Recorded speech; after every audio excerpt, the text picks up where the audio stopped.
Welcome to the Ask Brian podcast radio show, where you'll hear from some of the most successful founders and CEOs of businesses and startups, sharing their best advice for success and even some stories on how their mistakes actually make them even more successful. Now, here are your hosts, Brian and Traci. Welcome to the Ask Brian radio show. We have a guest today that is extremely important to the launch of your business and an incredible professional in the arena of trademark law. Peter Bronstein is an experienced CEO with a demonstrated history of working in the business services industry, skilled in negotiation, customer service, sales, business development, and entrepreneurship. Peter is the Chief Executive Officer at Ask Brian. I'd like to welcome Peter Bronstein of the law offices of Peter Bronstein. Welcome, Peter. Thank you very much, Traci. We are happy to have you here for a couple of reasons. One is because of your extensive background in business and entrepreneurship, because our audience is full of questions. They're all in the midst of either launching a business or small business owners or business owners with podcasts trying to grow their businesses. So let's start with a little bit of background on your business growth experiences, because you have really worked in a lot of different facets of the law since you became a lawyer, correct? That is correct. I've been practicing now for over 30 years, so I am dating myself, but I'm a young person, even though I've been practicing for over 30 years. The first position I had was I was in-house counsel at mailboxes, etc., which, in case some people may not know the name of the company, they are now called the UPS Store. And that was a franchise. When I joined, they had about 800 locations, and about 4 years later when I left, they had over 3,500 locations. And basically, as the attorney there, I was handling vendor contracts, structuring, and the worldwide trademark registration for the mailbox, etc. name throughout the world. And that was prior to the current system that they have where you can do things electronically. We had to actually go out and find attorneys in every single country in addition to the United States. After that, I then decided to open up my own practice, which I did. That was about 1994, and from 1994 since, I've had my own law practice. I've represented a whole bunch of companies, some of which have been multi-million-dollar companies and sold for over $10 or $20 million in the web hosting industry, in the content delivery network industry, in real estate, and a whole bunch of different businesses. And as such, I have tremendous experience in both incorporating and copyrights as well as trademark registrations in the United States. Well, and there's one really important piece that we left out is how we know each other, because we are the host and co-host, you being the host, me being the co-host, of the Ask Brian radio show. And that is on AM, FM, and as a podcast, of course. And if you're listening to this as a podcast, you already know that. But you were just saying before we started recording that the Ask Brian radio show is coming up on its 5th year anniversary. Share a little bit with us, even though I'm super familiar with it, a little bit about the Ask Brian radio show and AskBrian.com. So the AskBrian.com started first. That was started in October of 2016. And at that time, our goal was to try to help educate business owners to help them solve business problems, have experts solve the business problems. And basically, when you had a business, if you didn't have any idea how to solve your problem, we could try to help you out. While I was actually working on the site, I was interviewed on a radio station, and they liked me so much they asked me whether or not I would start my own show. The show was started in January of 2016, and my co-host at the time was Lindsay Mann and Ron Tunick. Ron Tunick had been a coach and also was owned a merchant account company. Lindsay Mann was a real estate agent. So the three of us started the show. We've had a number of exceptional guests. One of our most famous guests probably was the founder of the Learning Annex, which is a huge company for corporate training and started back in the 80s. Has on his Rolodex Tony Robbins and Sylvester Stallone. We've also had Oatly Milk, which is a now publicly traded corporation where basically they are selling milk made from oats. And we've had a number of exceptional guests throughout the years. We also had a co-host, Alex Grossman, who was there for a number of years, who worked with Steve Jobs and Tim Cook and gave many, many speeches. So we've had quite a history here. It's quite an accomplishment. I'm very glad you and I met, and we've been able to do the show for over almost close to a year and a half now. And I find that each show we learn more things about business owners and try to help solve business problems. Yes, and thank you for that. I mean, I know that I am your all-time favorite co-host of all of the 5 years. You didn't have to say it. I'll just go ahead and say it for you. But we do have a lot of fun. And if you're not familiar with the Ask Brian radio show, you can listen to it and, live streaming on Facebook weekly on Thursdays. And you can also check out AskBrian.com. And so let's just get right into it in terms of what you were saying about working with the business growth and working with entrepreneurs. I know we're going to focus a lot on trademarking today, which is such an important, I cannot even reiterate how important trademarks are to business owners. But one question that I often get as a business development strategist is to even understand, let's just start with the basics, to really even understand what is the difference between a patent, a copyright, and a trademark. So a patent is basically, usually it's an invention, and it's a technical process whereby somebody has a systematic way of producing a mechanical design or product. And that's really what a patent is. And typically, a patent will be created by an engineer, or an engineer who's also an attorney will have to typically file that application. That's typically done for, hey, I discovered something that, hey, this little cap works on the eyeglasses, or I've created a new software that's beyond just software. It actually does something with a mechanical process associated with it.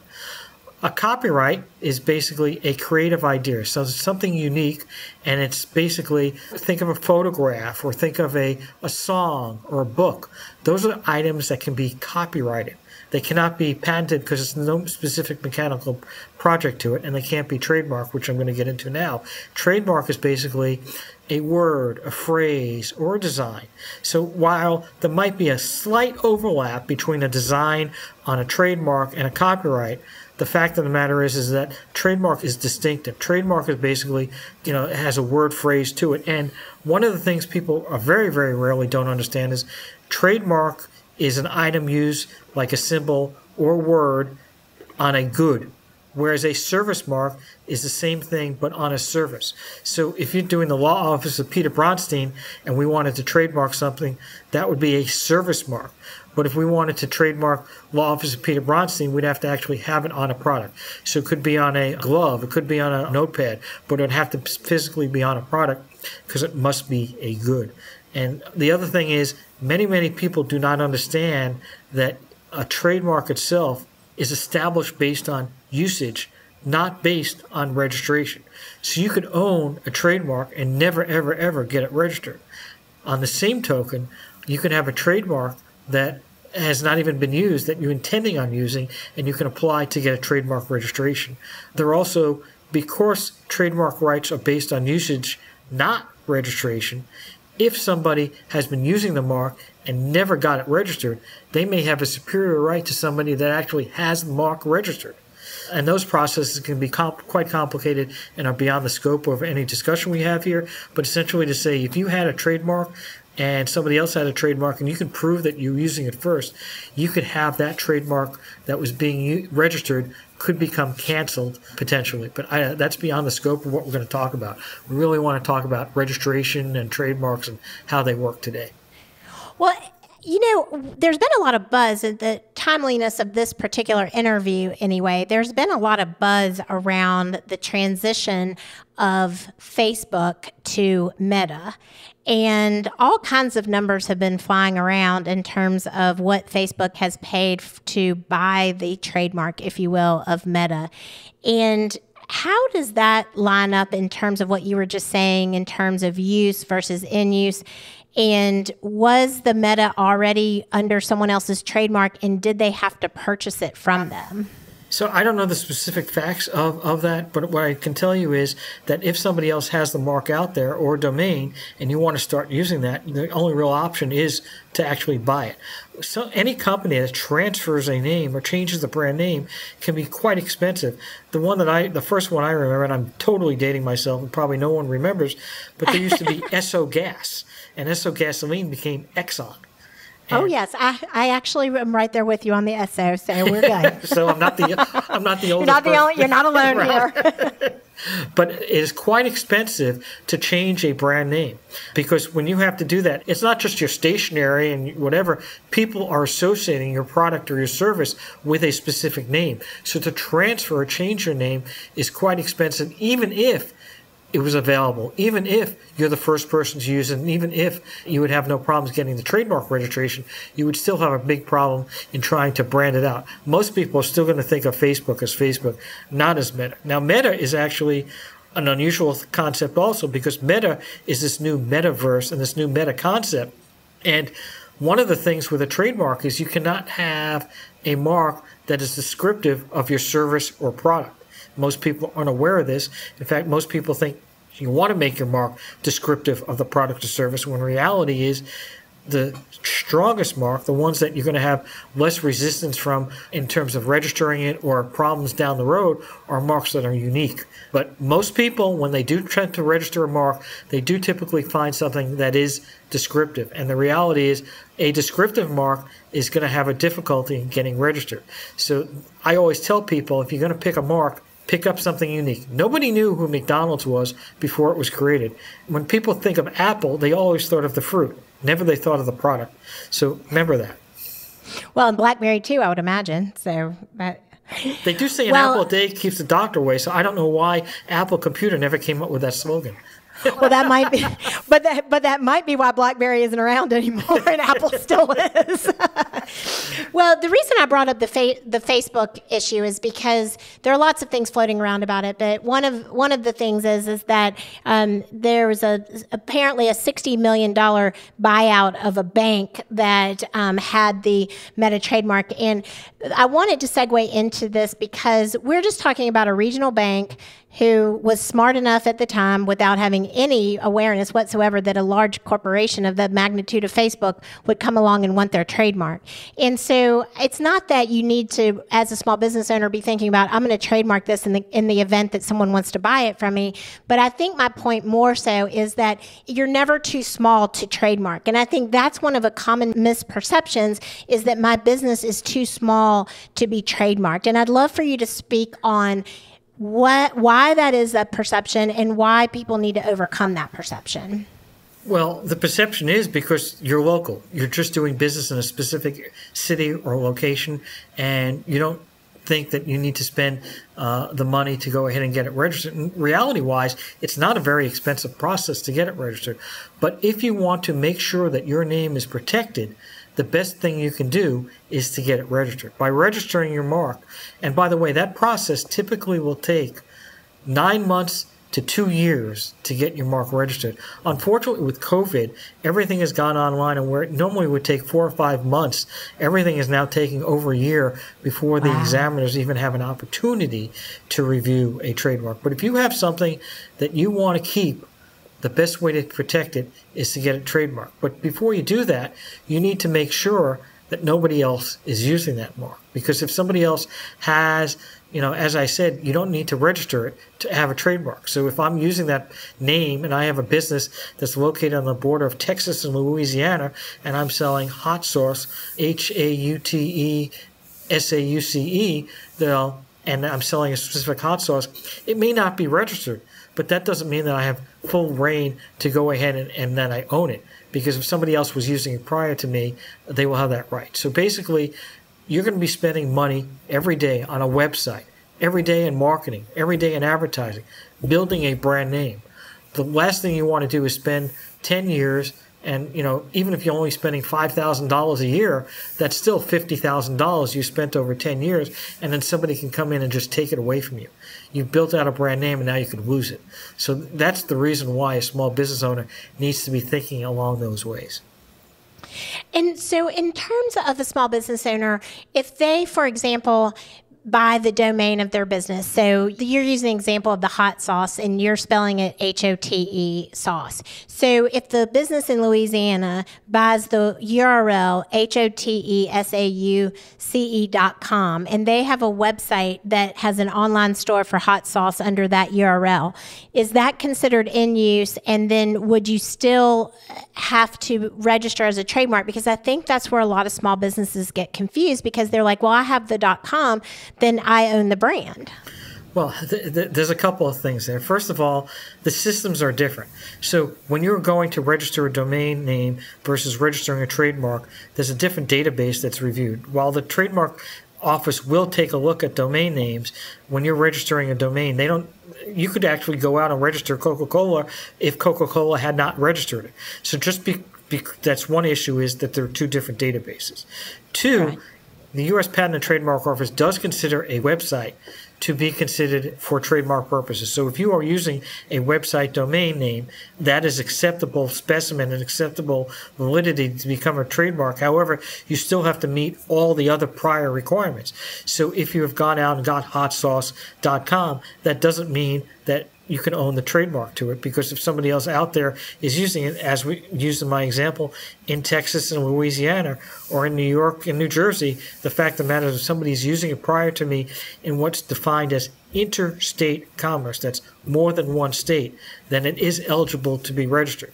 Once you're on the internet, you are definitely in more than one state, which is why it's an acceptable usage to apply for a trademark registration, but that doesn't mean that you own it. There's also cyber squatting rules too, whereas you have to be careful just because you have hot sauce, HAUTE, HOT sauce, whatever, they sound the same. For trademark purposes, if a mark is very similar in name, phonetically in name, you're not going to get it registered. So it wouldn't matter just because you got the domain that you can get it registered. Got it. Okay. So the next question is, when you're talking about in use and products, what is the, like, for example, if a business sells, we're going to just walk this whole scenario all the way through because it just keeps things simple in my mind. So you sell hot sauce, okay, and that's great. And then you sell a t-shirt with hot sauce on it. And then you sell a cookbook with hot sauce on it. And then you start a podcast that's all about hot sauce. So do you have to file a trademark application for the cookbook, for the podcast, for the online e-commerce store, for the label on the hot sauce bottle? Like, at what point does it just get crazy to file all these trademarks for in use? Well, typically, so there are approximately 45 classifications that the U.S. Patent and Trademark Office uses.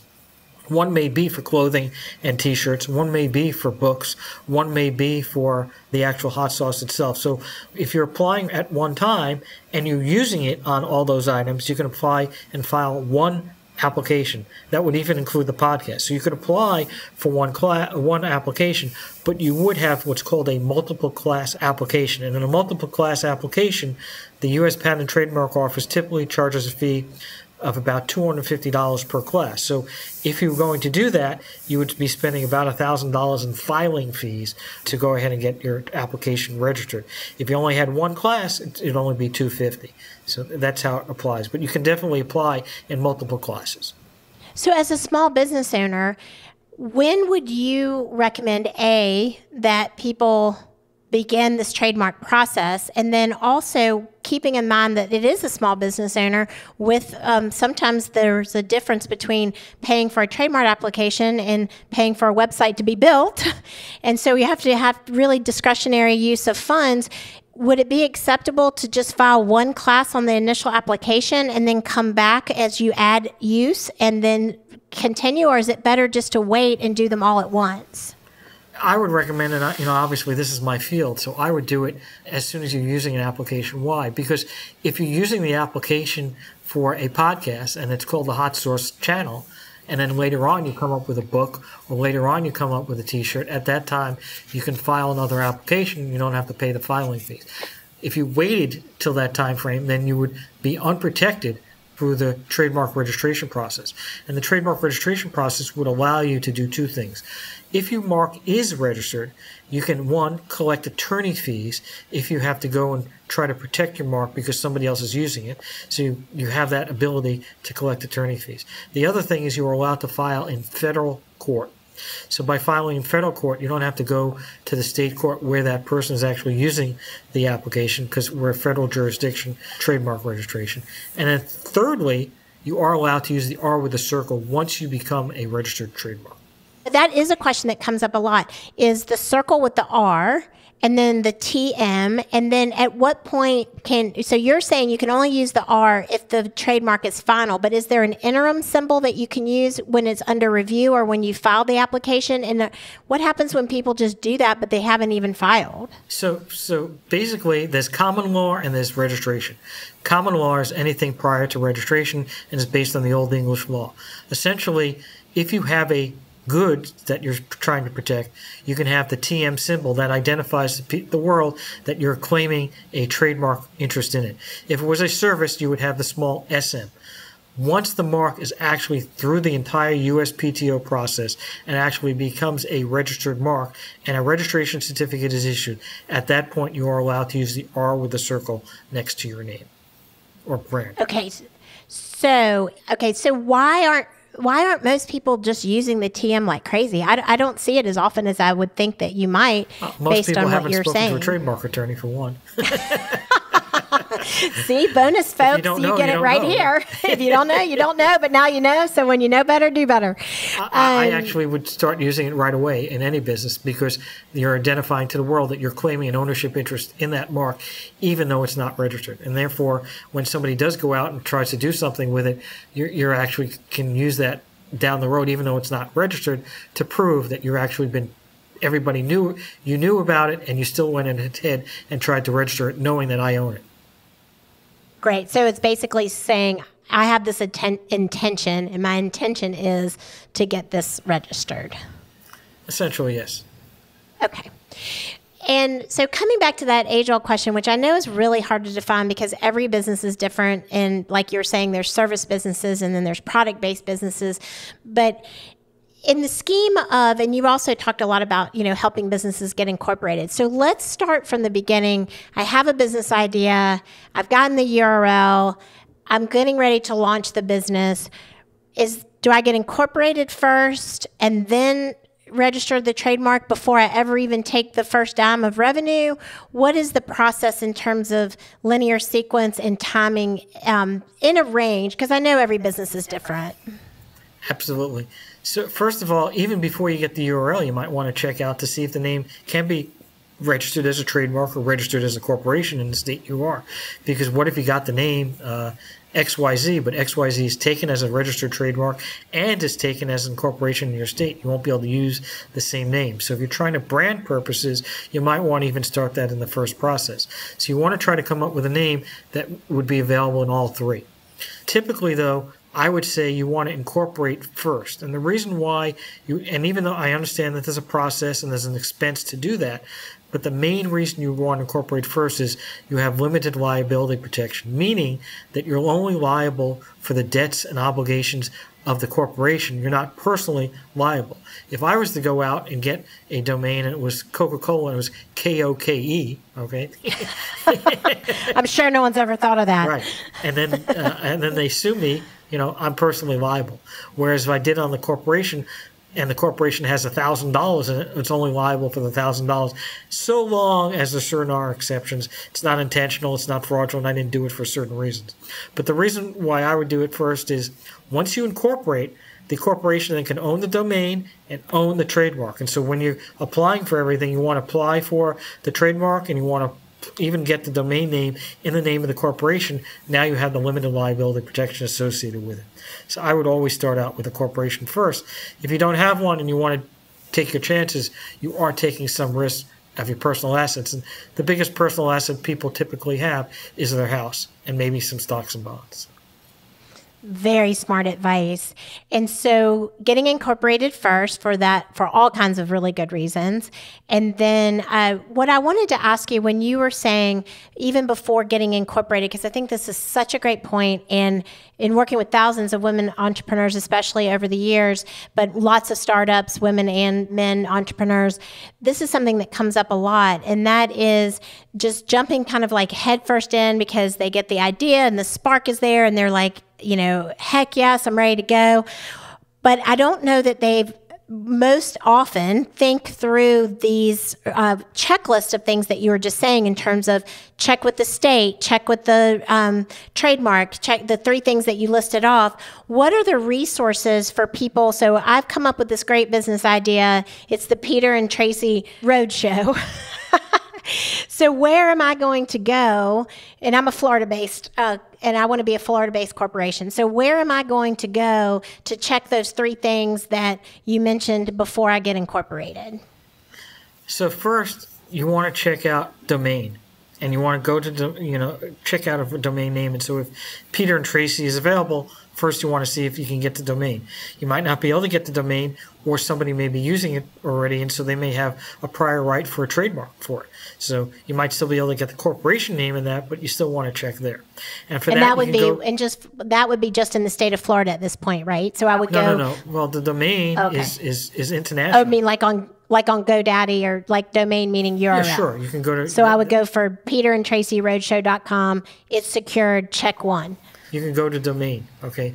2, you can go to the USPTO.gov and you can see if there's anything. And you have to do some type of searches, so it's a little bit tricky. But you could do a search for Traci and Peter, both in the trademark name, to see what pops up. So there might be a Peter and Traci, not a roadshow, but Peter and Traci radio show, or Peter and Traci something else. And so you want to see what else, if they might be an overlap there. And then for the corporation, if you got through all those 2 tests, there's one more place I'd go before I go to the Secretary of State. And one is, I would actually go to Google and type in Traci and Peter Roadshow and see what comes up. It might be in a blog post. It might be in a social media somewhere. There might be someone out there where it comes out. You just want to check it out before you make that commitment. And then lastly, you would go to the Secretary of State website for Florida, if that was your state, or California, and you want to go. They'll have a name availability section. In that name availability section, you can type in Peter and Traci, not even Roadshow, just Peter and Traci is what I would stick with, because Roadshow is going to be afterwards. If you got Peter and Traci, fine. You don't need to worry about the Roadshow being added. But if you can't get Peter and Traci, that's already creating a problem. But that's the name availability part. I would say even before you do any of that, you want to validate the concept. Oh, without a doubt, absolutely. But I think the Peter and Traci Roadshow concept is already validated. Just take a listen to our radio show. You will know.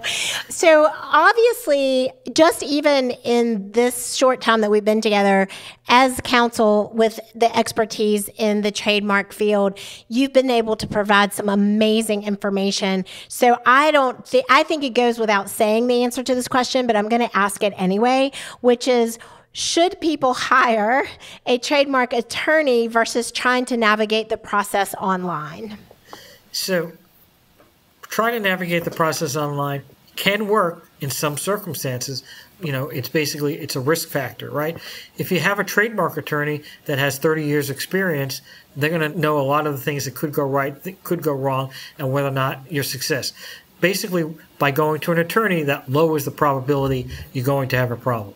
If you go to a service like a LegalZoom or Trademarkia, which are 2 trademark type services out there, you're still going to have issues, because all that you are doing is you are providing the information. So they're going to take the application and ask you the questions, and you're giving them the information, and they're just putting it on the application. Whereas an attorney is going to think it through. The LegalZoom concept is just taking your information and putting it on the proper form and submitting it. They're not going to make any of the analysis to determine whether or not it's accurate or not. And then the do-it-yourself, you're pretty much doing something similar to a LegalZoom concept, but you won't even get that part because you're going to have to try to figure it out. What do they mean by, specimen? What does that mean? Whereas LegalZoom might tell you, they might not tell you. And the trademark attorney is going to say, well, this is an acceptable specimen or not. So I think what it does is, while the cost is higher as you go up the stream, you're getting the probability of success is also increasing, and also the probability of paying money and not having anything. And at the end of the day, there really isn't that much cost. If you look at the cost of going to a LegalZoom, okay, you might be spending $400 or $500 up to $1,000, and some attorneys may be charging less than that. So then you're actually just buying into the branding of a LegalZoom and going ahead and trying to go ahead with something when the reality is you could actually have hired an attorney for less. Do it yourself. A lot of people like to do it themselves, and sometimes it works, but they don't have that curve of having done it before, and they may or may not do it correctly. So you can do it that way, and it might work, it might not work. You increase your odds of success by going up the stream. Well, and I would also think, too, that you increase your odds of success if you have to defend the trademark, too, because that's really where the rubber's going to meet the road on how well your trademark is going to hold up if you, in the event, have to defend it against, i.e., some large corporation like Facebook. I mean, it can and will happen that you could be tested with your trademark, whether it's another business in another state or whether it's a global corporation. So I would assume, and you can validate, that having had it done right from the onset puts you in a much stronger position to defend the trademark if you ever had to. Well, sure, because the analysis has already gone through. And the reality is, as I said, some people may have a mark that they think they can get registered no problem, and maybe they even sneak it through the system, and then they realize, well, there was another company out there that had it, and you should not have even have filed the registration. I've had companies that have filed an incorporation. They call me up and they say, I filed this incorporation in California, and now the trademark company is coming after me and saying, we own that trademark. Well, they probably should have done a search prior to that, but they don't know. And when you don't know, you don't your know. 3-step checklist, I think, is invaluable. I mean, I think every business owner needs to have that. I think we need to get that out into the world more for these new startups that are, as a result of the great resignation that's happening, so many people are starting their own businesses. They're going to need to know the great 3 checklist from Peter. And the last thing you want to do is end up in a dispute, because then you either A, have to change your mark and start the process from scratch, and all the monies that you've spent building the name over 2, 3, 5, 10 years to build it up to something where people actually know you are, you're going to lose that. So that's a risk factor. People don't think about it. They think, well, I'm a small guy. No one's going to come after me. I'm not worried about that. One example was Mailbox Centra found out a company was operating as a Mailbox Centra in Carolina, and, they didn't think anything of it, and we came after them. So, I mean, it can happen to anyone. So you need to really make sure that your name is not going to have a problem down the road. Well, once again, you have provided some invaluable insights and information and been a true resource for entrepreneurs, podcasters, content creators, everyone who is embarking on a new business venture or looking at their own business as it's set up right now and reconsidering how their business is set up and correcting that. Tell us how people can get in touch with you if they want to utilize you for your services. Let us know how we can get in touch with you. And that way people can get your services when they're ready to get their trademark rolling. Thank you, Traci. So our website is www.lacorporateattorney, corporateattorney.com. lacorporateattorney.com. That's where our law office site is hosted. You can also, if you wanted to, you could email me at peterbronz, peterbronz @gmail.com. And if you mention anything, we'll definitely take care of you, give you the extra super duper care. All you have to do is mention the Peter and Traci Roadshow, and he'll know exactly where. Or ask Brian. Or ask Brian might be a little easier, but it is spelled B-R-I-E-N. Ask Why Brian. an E? Because we're exceptional, and we'll just leave it at that for today. And experienced. And experienced and experts.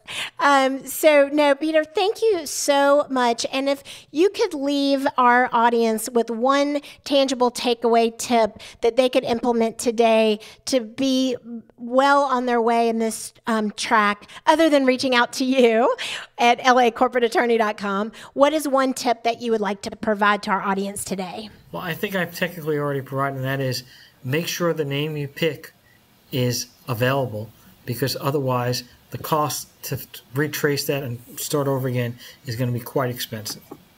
Amen. Do not be penny wise and dollar foolish when it comes to your brand. Thanks, Peter. And we thank you for listening and watching. Well, thank you very much, Traci. I enjoyed it.